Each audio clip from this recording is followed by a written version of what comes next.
তৃতীয় যোৰহাট সাহিত্য উৎসৱ এটি গাম্ভীৰ্যপূৰ্ণ অনুষ্ঠানেৰে অনুষ্ঠিত হৈ যায়। পঠন মন্থন আৰু নিৰ্মাণৰ অমূল্য বাতাবৰণ সৃষ্টিয়ে এই উৎসৱৰ মূল উদ্দেশ্য বুলি উদ্যোক্তাসকলে জানিবলৈ দিয়ে। তৃতীয়বাৰলৈ যোৰহাট সাহিত্য উৎসৱ 2026 আয়োজন কৰি যোৰহাট সাহিত্য মঞ্চৰ উদ্যোক্তাসকলে যোৰহাটৰ সাহিত্যপ্ৰেমীসকলৰ বিপুল সমাদৰ লাভ কৰিবলৈ সক্ষম হয়। যোৰহাট সাহিত্য মঞ্চৰ উদ্যোগত যোৰহাটত তৃতীয় যোৰহাট সাহিত্য উৎসৱ পালন কৰিছোঁ। আজি দেৱীচৰণ ছোৱালী মহাবিদ্যালয়ত ইতিমধ্যে উদ্বোধনী অনুষ্ঠান সমাপ্ত হৈছে। অসম শিশু ন্যাসৰ অধ্যক্ষ তথা প্ৰাক্তন মুখ্যমন্ত্ৰীৰ প্ৰেছ সচিব ঋষিকেশ গোস্বামী ডাঙৰীয়াই আজি আমাৰ এই উদ্বোধনী অনুষ্ঠানটিত অংশগ্ৰহণ কৰি অনুষ্ঠানটি উদ্বোধন কৰে আৰু লগতে আমাৰ অনুষ্ঠানটোৰ লগত সংগতি ৰাখি এখন দীপধাৰা আমি এখন স্মৰণিকা প্ৰতি বছৰে আমি প্ৰকাশ কৰি আহিছোঁ। পূৰ্বতে আমাৰ এই অনুষ্ঠানৰ এগৰাকী পিতামহ স্বৰূপ শ্ৰদ্ধাৰ ইন্দ্ৰজিৎ বৰুৱাদেৱ আমাৰ মাজত নাই, তথাপিও তেখেতৰ আদৰ্শ তথা তেখেতৰ যি আশীৰ্বাদ, সেই আশীৰ্বাদ শিৰত লৈ আমি এইবাৰো দীপধাৰা আলোচনীখন আমি উন্মোচন কৰা ইতিমধ্যে হৈছে আৰু দুদিনীয়া কাৰ্যসূচীৰে আমাৰ এই অনুষ্ঠানভাগী হৈছে সাহিত্য উৎসৱ।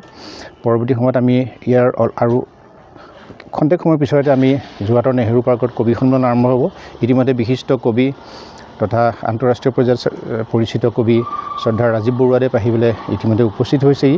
ঠিক তেনেকৈ হাইলাকান্দিৰ পৰা বিশিষ্ট কবি অনুবাদক কল্লোল চৌধুৰীকে প্ৰমুখ কৰি অসমৰ ভালেকেইগৰাকী কবি সাহিত্যিক আহি ইতিমধ্যে উপস্থিত হৈছেহি।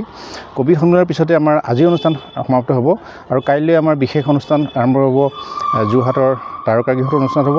তাত আমি ইন্দ্ৰজিৎ বৰুৱা ছাৰৰ স্মৃতিচাৰণ কৰিম আৰু লগতে সব্যসাচী আমাৰ যি প্ৰকাশন গোষ্ঠী আছে তেওঁলোকেও আমাক সহযোগ কৰিব আৰু মূল সভাত আমি বঁটা বিতৰণী সভা অনুষ্ঠিত হ'ব। তাৰ মাজতে আপোনালোকে গম পাইছে যে আমাৰ এইবাৰ বিশিষ্ট ব্যক্তি আমি কেইবাগৰাকীও আমি সম্বৰ্ধনা জনাম তথা আমি যোৰহাট প্ৰজ্ঞাৰত্ন বঁটা আমি বিশিষ্ট লেখক শিশু সাহিত্যিক তথা বিজ্ঞানী আমাৰ অনন্ত কুমাৰ শৰ্মা ডাঙৰীয়াক আমি এইবাৰ যোৰহাট প্ৰজ্ঞাৰত্ন বঁটা আমি প্ৰদান কৰিম। ঠিক একেদৰে আমাৰ সকলোৰে পৰিচিত লক্ষীনাথ তামুলী বিশিষ্ট লেখক প্ৰাক্তন সামৰিক বিষয়া লক্ষীনাথ তামুলীদেৱকো আমি সেইদৰে সম্বৰ্ধনা জনাম আৰু তেওঁ আমাৰ পুৰস্কৃত হৈছে এইবাৰ আমাৰ এই চলিত বৰ্ষত।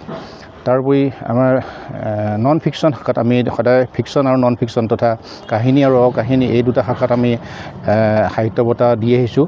এইবাৰ সেই সাহিত্য বঁটা লাভ কৰিছে কাহিনী শিতানত লাভ কৰিছে বিশিষ্ট লেখিকা আপোনালোকৰ সকলোৱে পৰিচিত শৰ্মিষ্ঠা প্ৰীতমে এইবাৰ এই সাহিত্য বঁটা লাভ কৰিছে তেওঁৰ শেহতীয়া উপন্যাসখনৰ কাৰণে।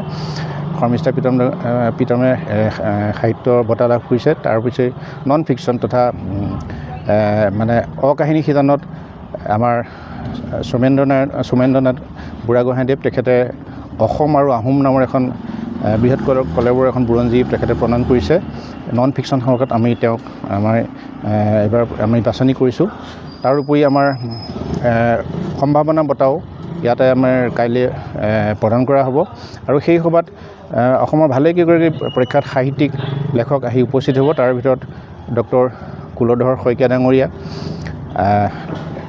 লীনা শৰ্মা বাইদেউ, তাৰোপৰি ভালেকেইগৰাকী অসমৰ বিশিষ্ট সাহিত্যিক আৰু শ্ৰদ্ধাৰ ডক্টৰ হিতেশ ডেকা ডাঙৰীয়া বিশিষ্ট শিক্ষাবিদ লেখক প্ৰমুখ কৰি ভালেকেইগৰাকী শিল্পী সাহিত্যিকে কাইলৈ অংশগ্ৰহণ কৰিব। আমি সকলোকে আমাৰ কাইলৈৰ অনুষ্ঠান আৰু আজি অলপ খন্তেক পিছত আৰম্ভ হ'বলগা কবি সন্মিলনত অংশগ্ৰহণ কৰিবৰ কাৰণে আমি অনুৰোধ জনাইছোঁ আৰু আপোনালোকৰ সকলোৰে সহায় সহযোগিতা কামনা কৰিছোঁ। ধন্যবাদ।